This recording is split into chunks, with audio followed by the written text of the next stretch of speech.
Já estudamos sobre as marcas da carne, né? Hoje eu quero enfatizar o verso 24 que diz: desventurado homem que sou, quem me livrará do corpo dessa morte? Paulo ele está falando a respeito da sua natureza terrena e de como havia essa luta interna dentro dele, de uma vontade do Espírito e de uma vontade da sua carne. Como havia uma guerra dentro dele, uma luta terrível dentro dele. E se a gente pensar, Paulo havia nascido de novo, mas ainda tinha dentro dele a velha natureza. E ele queria fazer aquilo que era certo, mas acabava não conseguindo fazer o que é certo. E quantos de nós temos essa luta? Quando eu vi, até a gente fica um pouco escandalizado, quando o pastor Hernandes Dias Lopes falou assim, que ele havia pregado lá na igreja presbiteriana no Rio de Janeiro contra o sexo entre os jovens antes do casamento, e aí ele estava na porta da igreja para cumprimentar o povo na saída. No final os jovens se reuniram e disseram: pastor, isso aí é uma mensagem atrasada, isso é uma mensagem retrógrada, não serve mais para hoje, não dá certo, ninguém mais segue isso aí, não funciona, não tem sentido. E eles apertaram muito o pastor Hernandes, mas isso que ele pregou está na palavra do Senhor. Mas é que a nossa natureza terrena não aceita aquilo que vem do Espírito, se não é uma coisa assim natural para nós. Deus não fala sempre coisas naturais para nós. E às vezes a forma que Ele fala nos choca, não cai bem no nosso ouvido. Tem coisas que caem bem, mas tem coisas que não caem bem.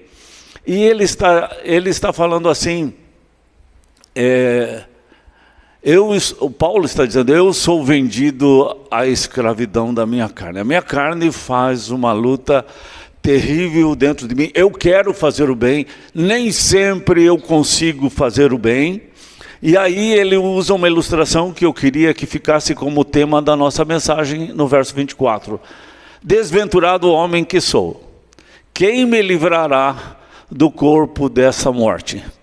Então ele usa uma ilustração que acontecia no Império Romano, num calabouço, num lugar muito profundo, baixo, frio. Tinha uma mesa de pedra grande, a pessoa ficava ali sentada naquela mesa, e era colocado às costas dele um morto, um cadáver, um recém-cadáver, né? Um recém-morto ali amarrado às suas costas. Mas aquele corpo é gelado, aquele corpo é frio, ele está incomodando. É difícil de dormir com aquele corpo amarrado às suas costas, tudo é frio ali. Mas a coisa vai ficar pior, porque aquele corpo ele vai começar a apodrecer, ele vai começar a feder, ele vai começar a juntar bichinhos. Então a situação vai ser muito ruim. Gente, se a gente parar para pensar, é terrível essa ilustração. Mas ele está falando do que aconteceu com Paulo. Ele está falando de alguém que nasceu de novo e que está nessa situação. E esse cadáver é o velho Alisson, é a velha Camila, é o velho Carlos, é o velho Marcelo, que está amarrado nas costas do novo Marcelo, do novo Paulo. É uma situação ruim que Paulo está falando? Mas ainda é uma situação melhor, porque ainda existe um vivo ali. Porque a nova Sônia que foi feita em Cristo Jesus, Mas a velha Sônia está amarrada às costas da nova Sônia.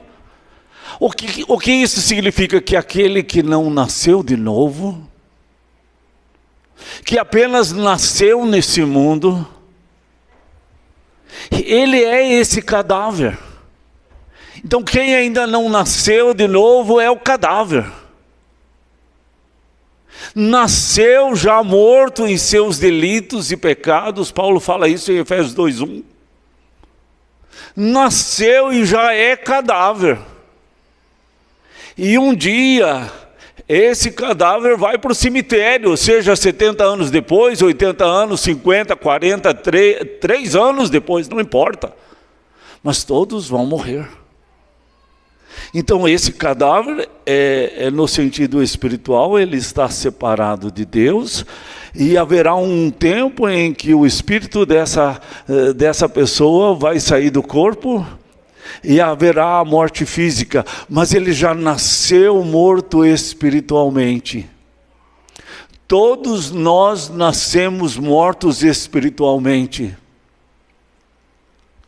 Davi, ele fala nos Salmos 51, verso 5, eu nasci em pecado. Todos nós já nascemos mortos em nossos delitos, em nossos pecados.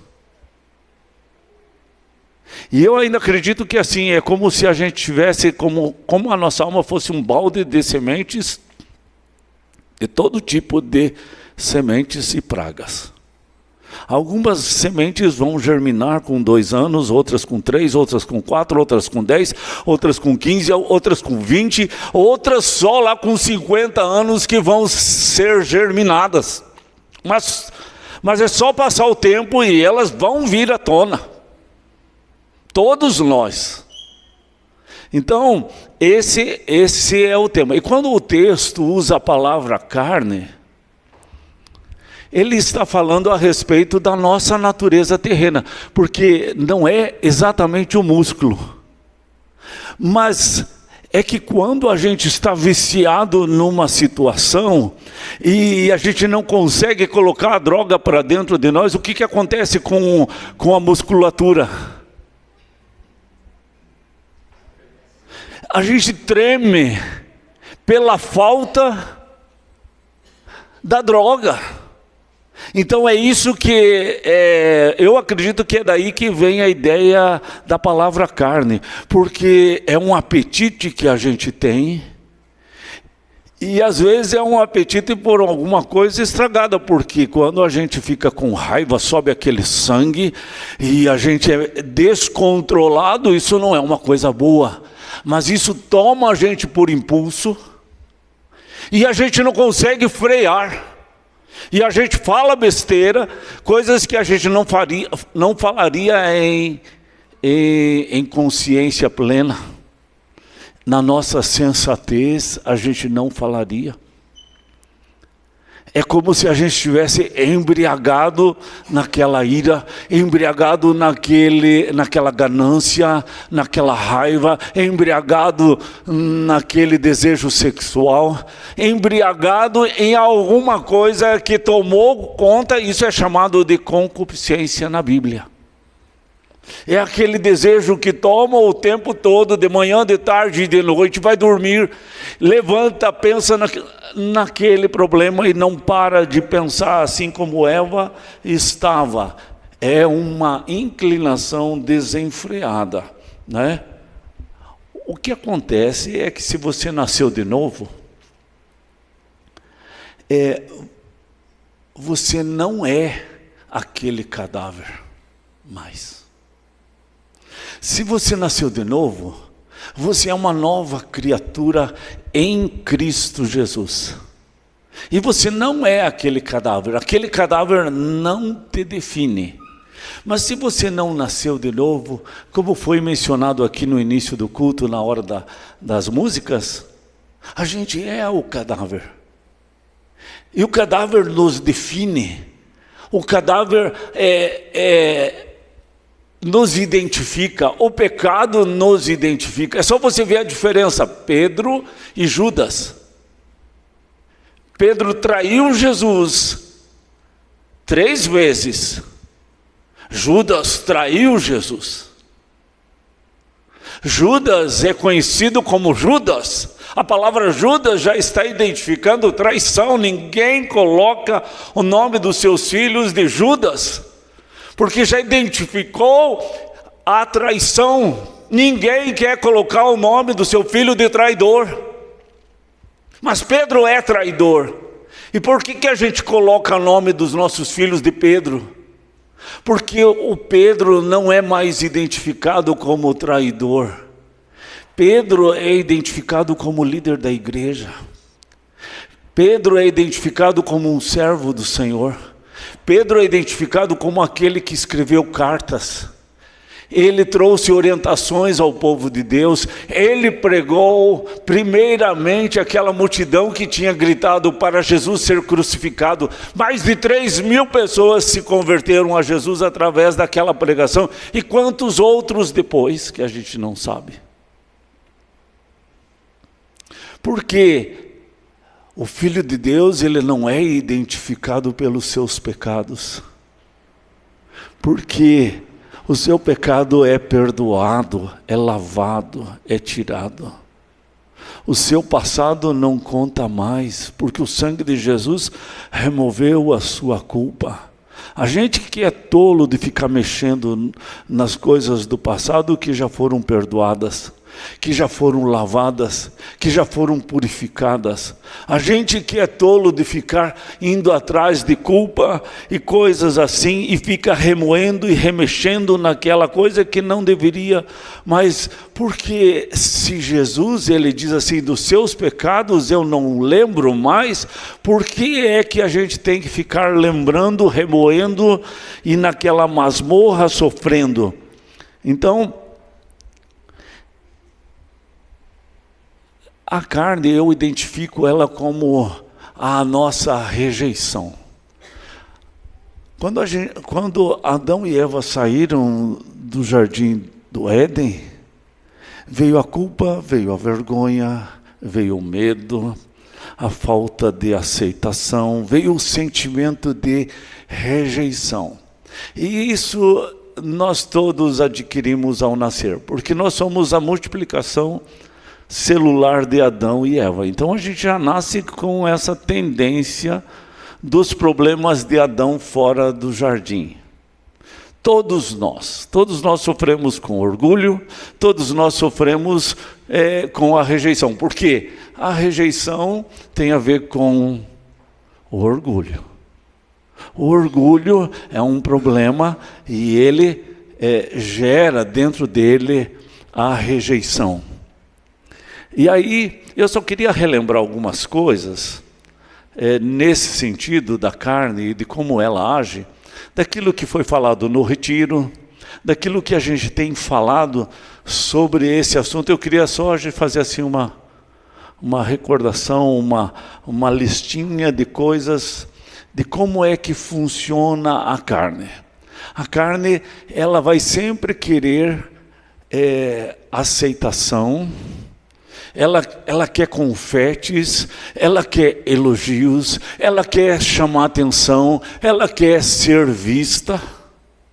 E muitas vezes uma criança em casa que está sendo rejeitada, porque pai e mãe trabalham e estão sempre fora, ela acaba às vezes pintando o cabelo de cores esdrúxulas para quê? Para chamar a atenção. Às vezes ela faz birras, brigas, para chamar a atenção. Aquela criança que às vezes fica roxinha, para que ela fica roxinha?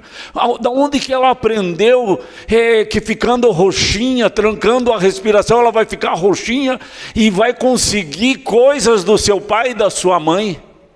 Eu vi crianças pequenininhas ficarem roxinhas, e o pai se desespera porque vê, mas é tudo malandragem. Ela está fazendo de propósito para ter a atenção. Aquela criança que rola no mercado para ganhar tal coisa que ela tanto quer, que está lá no mercado, e o pai não tem dinheiro para comprar, e ela começa a rolar, faz um escândalo enorme. Aí vai lá o pai e compra uma coisa que não deveria comprar, e fez a vontade do filho, e fortaleceu o veneno da antiga serpente dentro dessa criança, porque ela está manipulando e está controlando o seu pai. E no final, muitas vezes lá na frente, ela tira a vida para continuar manipulando e controlando o seu pai, a sua mãe ou as pessoas, né? Então, manipulação e controle é algo da nossa carne. Está escrito assim: manipulação é manobrar, é influenciar de forma astuta para proveito próprio, para se dar bem. A manipulação é uma forma que você joga uma teia para amarrar alguém. Naquele caso da criança, está amarrando o seu pai e a sua mãe. Essa teia também tem uma expressão lá em 1 Samuel 15, 22 e 23, que eu queria que você prestasse bem atenção naquela palavra que está escrita lá. Deus, ele fala para Saul assim: Saul, Deus não tem prazer tanto em holocaustos e sacrifícios, quanto que se obedeça a sua palavra. Eis que obedecer é melhor do que o sacrificar, e o atender a Deus é o melhor do que as gorduras de carneiro. E ele fala assim: a tua rebeldia, a tua teimosia é como pecado de feitiçaria ou culto doméstico. São ídolos do lar, coisas que você considera inofensivas, mas são extremamente malignas. Vamos prestar bem atenção. Você pode até ler lá, né? Pode ler. Sônia, você está lá? É 1 Samuel 15, 22 e 23, certo? Mas vamos prestar atenção bem no que aconteceu. Os amalequitas eram um povo terrível, idólatra, sacrificava crianças, era um povo muito cruel. E aí Deus mandou alguns povos que não eram assim saírem do meio dos amalequitas, porque Deus mandaria o exército de Israel para guerrear contra os amalequitas, e quem ficasse lá seria morto. E Deus disse: eu não quero que poupe ninguém, eu não quero que poupe nem os animais. Então Saul foi a essa guerra, venceu a guerra, obedeceu a palavra de Deus, mas aconteceu um fato. Ele poupou o chefe dos amalequitas, que era Agag, porque queria negociar com os outros povos a cabeça de Agag. Ele tinha uma ideia. A outra coisa que aconteceu: o povo que estava na guerra viu aqueles bois lindos, aquelas ovelhas lindas, aqueles animais lindos, e foram lá e separaram aqueles animais e disseram: nós vamos sacrificar a Deus, com boa intenção. Quando Deus viu que Saul admitiu isso e ficou com medo do exército, e não conseguiu dizer não, como um pai às vezes não consegue dizer não ao seu filho, Deus ficou muito bravo com Saul, porque Saul não tomou posição em relação à posição daqueles homens do exército de Saul. E aí Deus fala para Samuel: eu vou tirar Saul do governo. Ele não vai mais estar no governo, e vou colocar uma outra pessoa. Deus já estava pensando em Davi, para assumir o lugar de Saul. Quando Samuel chega a falar com Saul, Saul está muito feliz. Não, eu obedeci, eu fiz tudo que o Senhor mandou, vencemos a guerra, foi uma bênção. Aí Samuel disse: não é bem assim, Saul. Não foi 100%, você separou. Não, eu fiz tudo certinho, mas o povo separou esse gado. Não fui eu, foi o povo. Ele era o rei. Ele precisava assumir a sua posição. Ele jogou toda a culpa no seu exército. Ele não assumiu a sua responsabilidade. Daí ele baixa a bola porque Deus continua sendo incisivo e duro com Saul, e aí ele pede perdão, mas Deus diz: agora eu já não estou mais interessado nesse caso, porque você sempre tem uma resposta na ponta da língua, você sempre tem um mas é que, você sempre tem uma saída para o teu erro, você não admite o teu erro. O que Deus está dizendo quando Ele fala sobre pecado da feitiçaria e ídolo-idolar? Ele está comparando essa atitude de Saul como o pecado de feitiçaria e ídolo-idolar, aquele ídolo doméstico, aquele que parece ser inofensivo e bonzinho, mas que Deus não quer na tua vida. Então aquela justificativa, aquela desculpa, ele ficou com medo de alguns do seu exército, de contrariá-los, deixá-los chateados, porque estavam lutando por ele e pela guerra do Senhor. Então ele não teve coragem de enfrentá-los e dizer: isso está errado. Ele preferiu ter boa amizade com eles, mas não contrariá-los. E quantos pais fazem isso em relação aos filhos? Quantos pastores fazem isso em relação às suas ovelhas? Sabendo que tal coisa está errada, não tem coragem de falar para não chatear a pessoa. E ele está chamando isso de pecado de feitiçaria. Eu entendi que é assim. O feiticeiro, ele usa um chá lá para ficar voando, né? Geralmente o feiticeiro lá, o pajé, ele usa um chá, ayahuasca, alguma coisa assim, e ele sai voando e vai longe, vê isso e aquilo. Ele fica em transe, ele fica fora de si. Quando a gente fica teimando numa coisa, e a gente só olha o meu lado,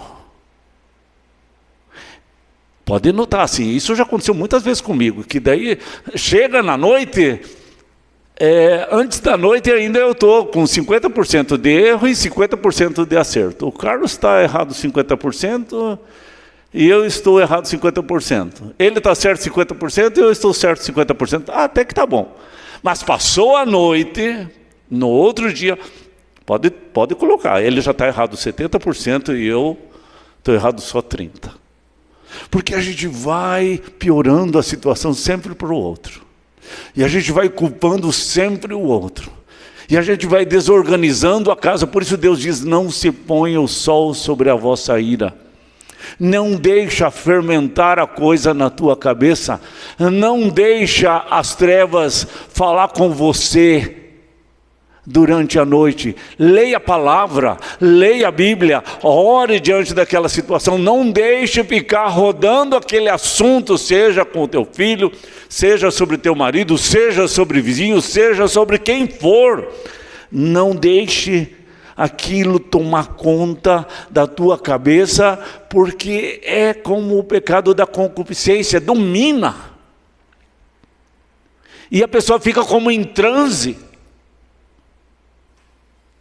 com aquela boa intenção de que aquele ídolozinho, mas o meu avô tinha esse ídolozinho, ele sempre fez bem, foi um amuleto lá em casa, meu pai teve, eu tenho, meu filho vai ter. Então é uma coisa inofensiva, uma coisa familiar, mas que é maligna.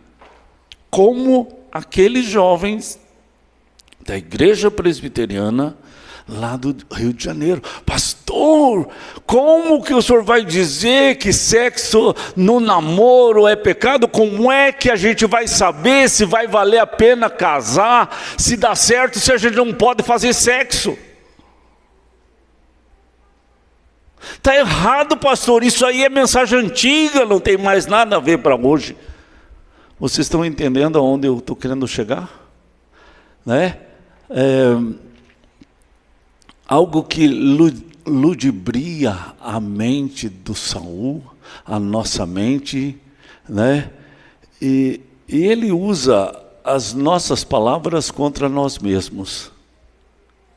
Tudo que você disser vai ser usado contra você no tribunal. Eu lembro assim, quando eu fui pastor em Beltrão e Coronel Vivida, tinha muitos casos de endemoniamento, lá, tanto numa cidade como na outra. E um dia eu estava falando, acho que com meu pai, que eu estava bem cansado, né? Que estava difícil, porque a gente não dormia mais à noite, o dia também não dava para descansar, ninguém é de ferro, como é que você vai ficar sem dormir? E aí quando se manifestou o demônio numa outra pessoa, ele começou a falar assim, pastor Marcos, você está cansado, né? Você não aguenta mais, né? Tudo que você disser vai ser usado contra você. É assim. E se você usa esse esquema, pode saber, esse esquema é bem do diabo. É ele que gosta de acusar tudo que o outro falar, vai ser usado. Também, por exemplo, quando esse menino, o Davi, morreu ali no retiro, afogado. Qual que é a tentação? O que nós fizemos de errado? Por que não fizemos isso? Por que não fizemos uma cerca? Por que não colocamos um aparelho lá para mostrar a presença de alguém? Aí a gente já saberia que alguém estava lá no lago à noite. Enquanto todo mundo está jantando, o rapaz desce lá, a gente ia saber, porque tinha um sinalzinho de presença, ele ia passar, e daí alguém já ia poder descer lá e socorrer. Ou alguém diz assim, né? Acho que foi até o Silvio que falou assim, mas pastor, se fizesse um rodízio de pessoas para ficar vigiando, eu queria estar nesse rodízio. Eu falei, Silvio, isso só vai te massacrar. Isso só vai pesar mais a nossa consciência. Isso só vai trazer culpa. A gente precisa resolver coisas que vão acontecer e buscar soluções do que vamos fazer a respeito do que aconteceu com o Davi. Mas não remoer coisas que já aconteceram e que não está na nossa mão, voltar atrás para corrigir uma coisa que provavelmente a gente errou ou não, a gente não sabe. Então, a gente precisa aprender a não se deixar levar pela culpa.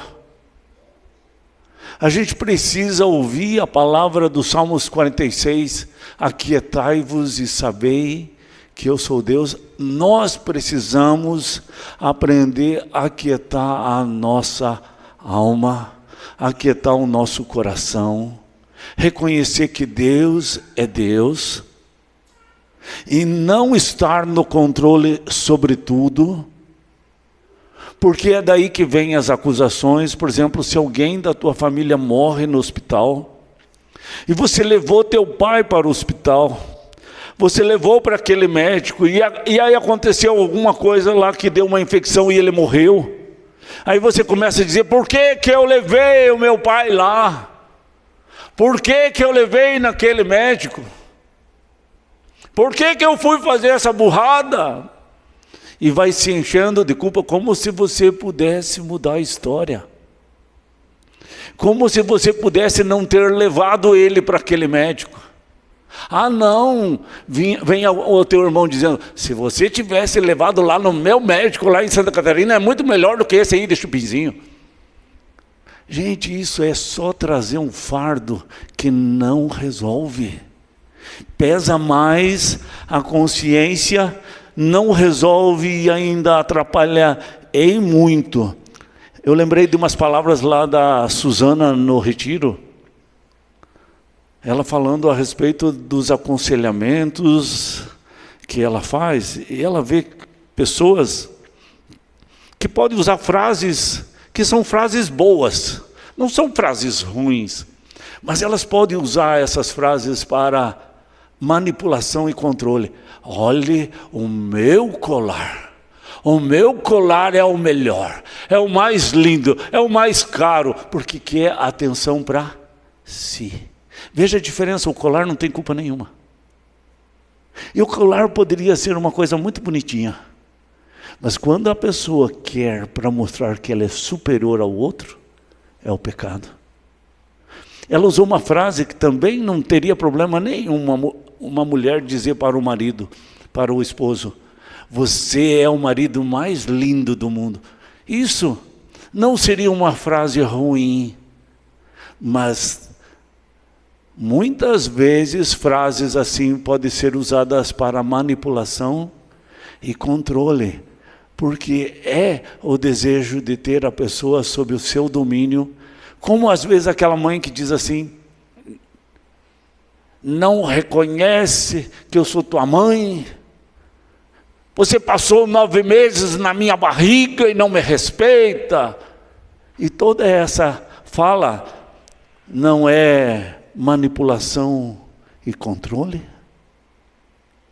Não vê que eu sou uma pessoa sempre doente?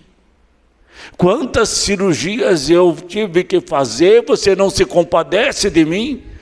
E não me trata bem? Então a pessoa sempre está querendo controlar a outra pessoa, seja usando palavras difíceis numa pregação para mostrar que sabe mais que os outros, ou a própria religiosidade, né? Ela contou a respeito do que ela mesma fazia.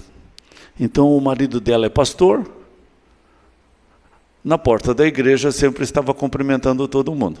Mas como ela desconfiava que o Gessé estava apaixonado por uma mocinha lindinha da igreja, ela ficava de olho como é que o Gessé e a mocinha se tratavam na porta da igreja.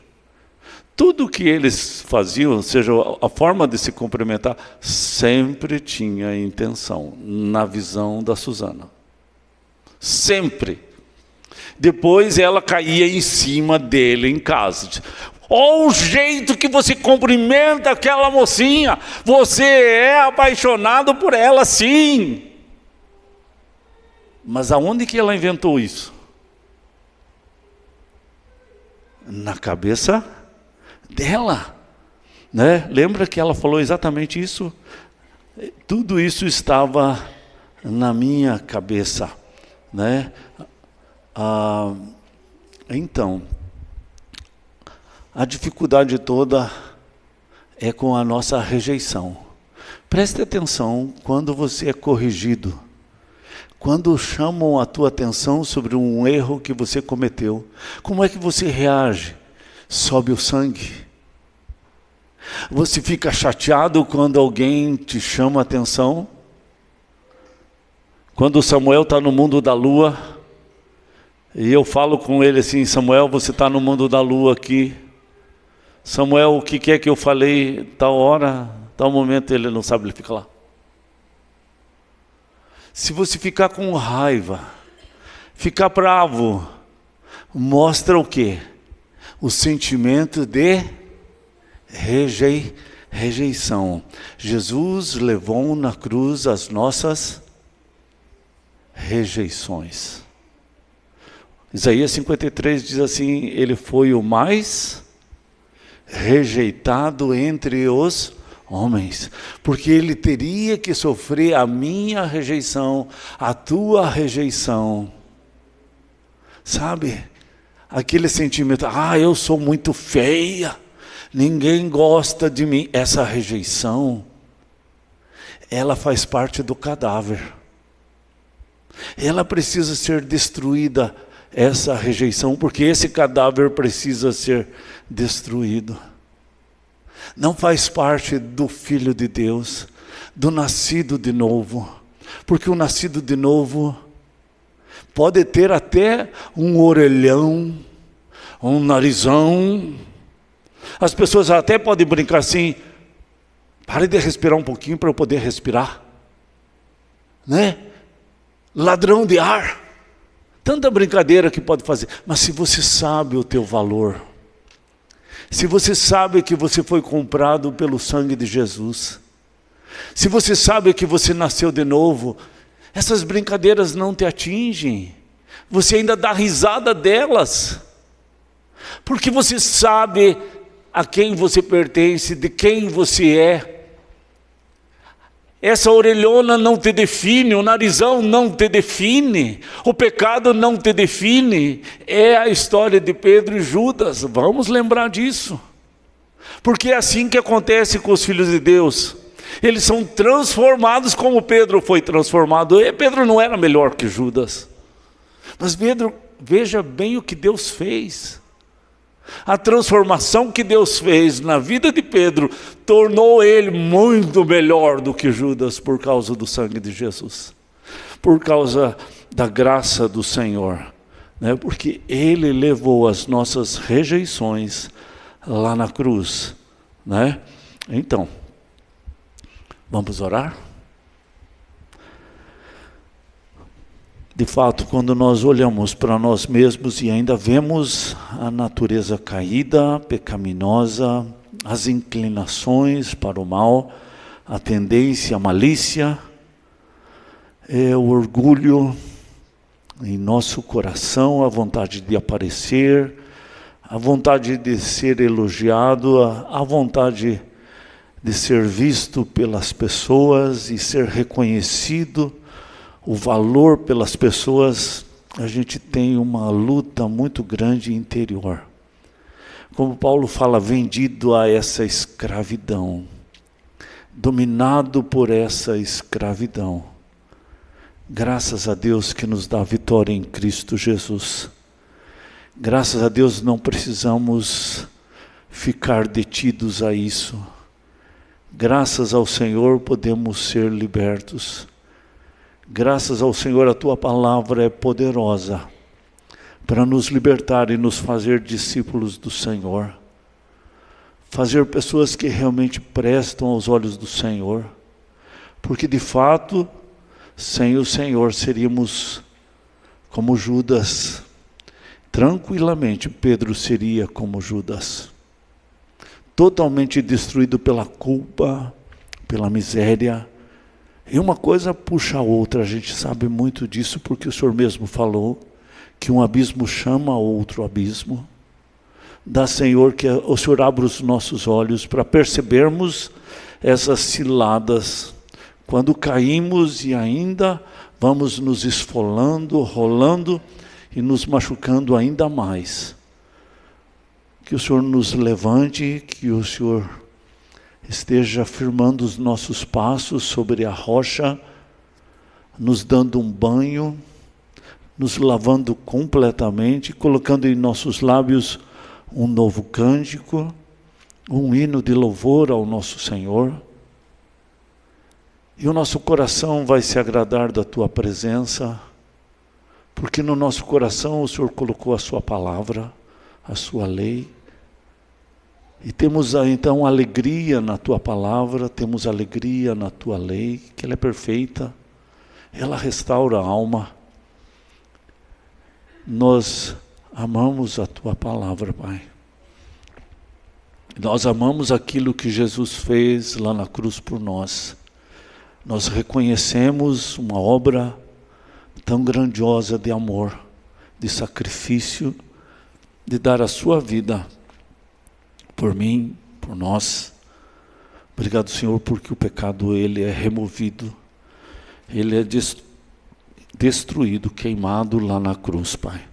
Obrigado, Obrigado porque não existe pecado ou culpa que o Senhor não possa perdoar.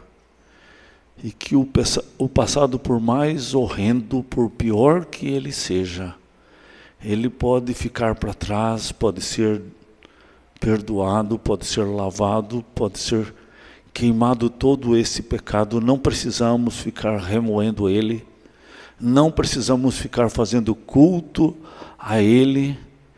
Podemos ficar cheios do amor do Senhor e ainda podemos tratar muito bem aquelas pessoas que nos trataram mal, por causa do amor do Senhor, e ainda com alegria podemos servir a essas pessoas que nos fizeram tanto mal.